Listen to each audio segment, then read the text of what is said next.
코로나19 상황이 점점 나빠지고 있습니다. 지난 10일 국내 신규 확진자는 100명이었습니다.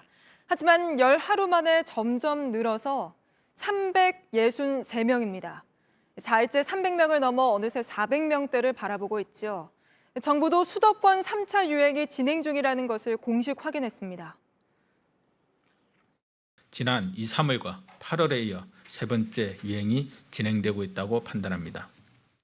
네, 이렇게 코로나가 예상보다 빠르게 퍼지고 있지만 정부는 거리 두기 단계를 올리는 것에 대해서는 여전히 신중한 모습입니다. 이런 정부를 향해 전문가들은 너무 늦다고 목소리를 높이고 있는데요. 오늘은 성명서까지 내고 이대로 가면 2주 안에 하루 확진자가 1,000명에 달할 거라고 경고까지 했습니다. 한 발 빠른 방역이 어느 때보다 필요하다는 지적인데 먼저 이 내용부터 이상화 기자가 보도하겠습니다. 지금은 선제적 방역 조치가 필요하다. 대한감염학회를 비롯한 11개 학술단체가 긴급 성명서를 발표했습니다. 코로나19 확산을 이대로 둘 수 없다고 경고한 겁니다. 춥고 건조해 코로나19 바이러스가 더 오래 생존할 수 있는 늦가을입니다. 이대로면 1, 2주가 지난 뒤 하루 확진 환자는 1,000명으로 늘어난다는 겁니다. 현재 남아있는 중환자 병상은 1, 2주 안에 꽉 찰 것으로 전망이 나오는 상황입니다. 또한 확진자 수가 역학조사 역량을 넘어서면서 추가 확산을 막기 어려워지고 있다고 지적합니다. 핵심은 발빠른 움직임입니다. 지금 시점에 이전과 같은 수준의 억제력을 가지려면 더 강한 방역 조치가 필요하다고 했습니다. 사실상 정부의 거리 두기 단계를 올리라는 주문입니다. 백신에 대해 너무 기대해선 안 된다는 말도 덧붙였습니다. 이번 겨울은 백신 없이 막아야 하며 거리 두기를 자발적으로 더 강화해야 한다고 강조했습니다. JTBC 이상화입니다.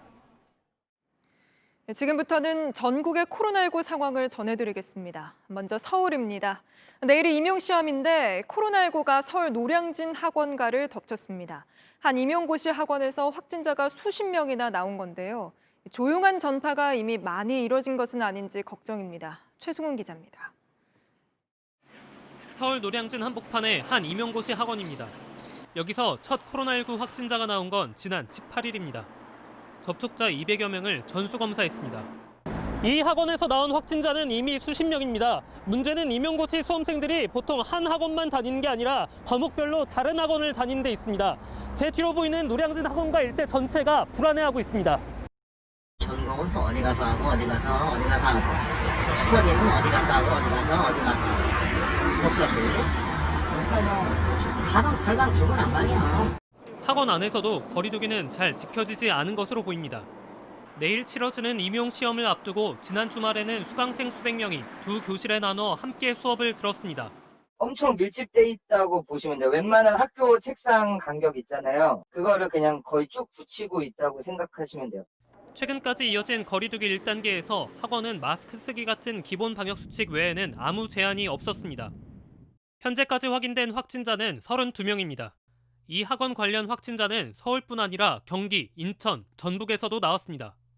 이들은 당장 내일 시험을 치르러 전국으로 흩어졌습니다. 수능을 앞둔 고등학생들도 비상입니다. 서울 동대문의 고등학교, 경기도 구리의 고등학교에서도 학생과 교사를 가리지 않고 집단 감염이 일어났습니다. 서울시청도 또 문을 닫았습니다. 본관 건물 9층에서 일하는 직원 한 명이 확진 판정을 받으면서입니다. 지난 8월과 이달 초에 이어 세 번째 본관 폐쇄입니다. JTBC 최승훈입니다. 보신 대로 서울도 걱정되는 상황인데 비수도권 역시 심상치 않습니다. 대학병원에서 또 집단 감염이 일어났습니다. 전북 익산 원광대 병원인데 간호사와 환자, 보호자가 모두 감염됐습니다. 전주시와 익산시는 우선 거리 두기를 1.5단계로 올리기로 했는데요. 이어서 정진명 기자입니다. 전북 익산 원광대 병원입니다. 지난 18일 간호사 1명이 확진된 데 이어 어제는 10명의 확진자가 쏟아졌습니다. 환자와 보호자 등 병원 내 감염이 6명입니다. 방역 당국은 해당 병 등의 의료진과 환자 등 140여 명을 전수 검사했습니다. 원광대 병원은 확진자들이 입원한 병동 1관 7층 일부를 동일 집단 격리하고 의료진 7명을 자가격리 조치했습니다. 외래와 응급 진료는 정상적으로 이루어지고 있지만 추가 확산의 우려가 큽니다. 방역 당국은 확진된 간호사가 방역 수칙을 제대로 지키지 않았을 가능성에 무게를 두고 있습니다. 이와 관련해 박맹수 원광대 총장이 일부 간호사가 마스크를 쓰지 않았다는 문자 메시지를 구성원들에게 보내 논란이 일기도 했습니다. 총장의 문자가 사기를 떨어뜨린다고 간호사들이 반발하자 박 총장은 경각심을 불러일으키려고 한 말이 오해를 빚었다고 해명했습니다. 전북에서만 하루 새 20명이 넘는 확진자가 나왔습니다. 원광대 병원과 서울고시학원 관련 등입니다. 접촉자들이 워낙 많아 환자가 더 나올 가능성이 큽니다. 이에 따라 전북도는 확진자가 잇따르고 있는 전주시와 익산시의 사회적 거리 두기를 1.5단계로 올리기로 했습니다.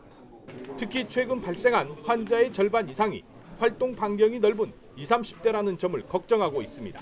확진자가 발생한 이후 방역직 미준수 여부를 확인하여 관련 시설의 부상권 청구 등 강력한 행정 조치를 방역당국은 대규모 확진자 발생에 대비해 전북 지역의 병상을 더 확보하고 도민들에게는 이동과 만남을 자제해달라고 호소했습니다. JTBC 정진명입니다. 예, 지금까지 확진자 상황을 좀 알아봤고요. 아직은 300명대에 그치고 있지만 앞서 전해드린 대로 전문가들은 이러다 1000명씩 나올 수 있다고 성명서까지 내고 경고하고 있습니다. 여기서 오늘 성명에 참여한 전문가 한 분을 잠깐 연결해 보겠습니다. 최연석 고려대 안산병원 감염내과 교수님입니다. 자, 교수님 나와 계시죠? 네, 안녕하세요. 네, 안녕하세요. 저 일단 오늘 긴급 성명에서 언급한 1000명은 아주 충격적인 숫자인데요. 혹시 그 1000명이라는 숫자가 나온 근거가 뭔지 설명해 주실 수 있을까요? 네, 현재 이제 한국역학회 이번 성명에 참여했던 이 전문 학회에서 매일 일일 감염 재생산수를 평가하고 있습니다. 한국역학회에서 이틀 전에 평가한 감염 재생산수가 1.5를 넘어서고 있었는데요. 이거는 한 명의 환자가 다음 단계에서 1.5명 이상의 환자를 만들어낸다는 것을 의미하고요. 지금 이제 한 환자의 증상 발생 시점으로부터 다음 환자의 증상 발생 시점까지의 간격을 한 4.7일 정도로 보고 있으니까 매 4, 5일마다 환자 발생 수가 1.5배 이상 증가한다는 것을 의미합니다. 이렇게 계산해 보면 2주가 넘어가는 시점이면 1000명을 넘어가게 되는 것이죠. 다만 이제 이건 하나의 시나리오인 것이고요.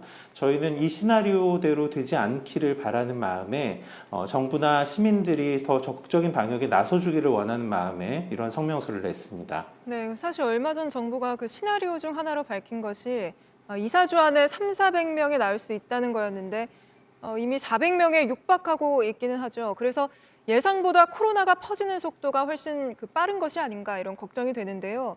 이렇게 늘어나고 있는 그 이유는 또 뭘까요? 네, 이제 사실은 정부가 그 당시에 밝혔을 때는 지금보다 일일 감염 재생산수가 평가했던 수치가 지금보다 낮았었기 때문에 그런 예상을 했던 것이고요. 그 시점에 적용되고 있었던 방역의 수치가 감염의 확산세, 전파의 양상을 충분하게 조절해주지 못하는 것이죠. 이건 앞에 보도를 통해서도 나왔습니다만 지금 이제 뭐 날씨의 영향, 낮은 온도, 낮은 습도가 바이러스로서는 전파하기 더 유리한 환경이 되고 있는 것이고요. 또 이전에 거리두기 단계가 1단계로 낮아지면서 사회활동이 많이 재개가 되었고 그런 활동이 많아짐에 따라서 전파할 수 있는 상황이 더 많이 발생한 것, 이런 것이 원인이라고 생각하고 있습니다. 예, 그렇다고 한다면 지금 진짜 이 고리를 끊어내지 않으면 정말로 더 빠른 속도로 늘어날 수도 있다는 말씀으로 들리는데요. 이걸 끊어낼 수 있는 방법이 뭐가 있을까요? 오늘 선제적인 방역 조치가 필요하다 이렇게 주장을 하셨는데 어떤 것들이 좀 있을까요? 네, 사실은 저희가 아직까지 백신이 나왔다고는 하지만 우리가 사용할 수 있는 것은 아니기 때문에 코로나19에 대해서 대응할 수 있는 조치는 이전과 다르지 않습니다. 그동안 해왔던 거리두기, 개인의 위생수칙 이런 것들밖에 없는 것이죠. 따라서 이러한 것들이 더 적절하게 빨리 적용되는 것이 중요할 것 같고요. 더불어 저희가 이제 고위험군 환자분들이 충분히 보호받고 있느냐에 대한 걱정을 많이 하고 있는데요. 이런 고위험군들, 특히 고령자에 대한 보호 방안이라든가 또는 위험시설로 환자가 유입되는 것을 차단하기 위한 조치, 그리고 무엇보다 중환자를 진료할 수 있는 역량의 확충, 이러한 것들이 선제적으로 이루어져야 하는, 거리두기와 함께 선제적으로 이루어져야 하는 조치라고 생각하고 있습니다. 네, 그럼 마지막으로 하나만 더 여쭤보겠습니다. 정부는 오늘 수도권의 주간 평균 200명을 기준을 넘기면 2단계 격상을 검토하겠다 이렇게 발표를 했는데요. 오늘 이렇게 긴급 성명을 내신 거를 보면 이게 좀 너무 느리다 이런 뜻으로 좀 해석이 되는데 어떻습니까? 네, 이제 정부에서 밝힌 내용은 개편된 거리두기의 안에 맞추어서 1.5단계로부터 일주 간격의 상황을 보고 판단하겠다는 말씀이신 걸로 저희가 이해하고 있는데요. 저희가 판단하기에는 이전보다 완화되는 아니고 지금 상황이 환자 발생의 수준이 훨씬 더 급격하게 이루어지고 있기 때문에 더 선제적으로 먼저 가지 않으면 이 정도의 조치로는 환자 발생을 낮추기 어려울 것으로 생각하고 있습니다. 네, 알겠습니다. 오늘 교수님 말씀 여기까지 듣겠습니다. 말씀 고맙습니다.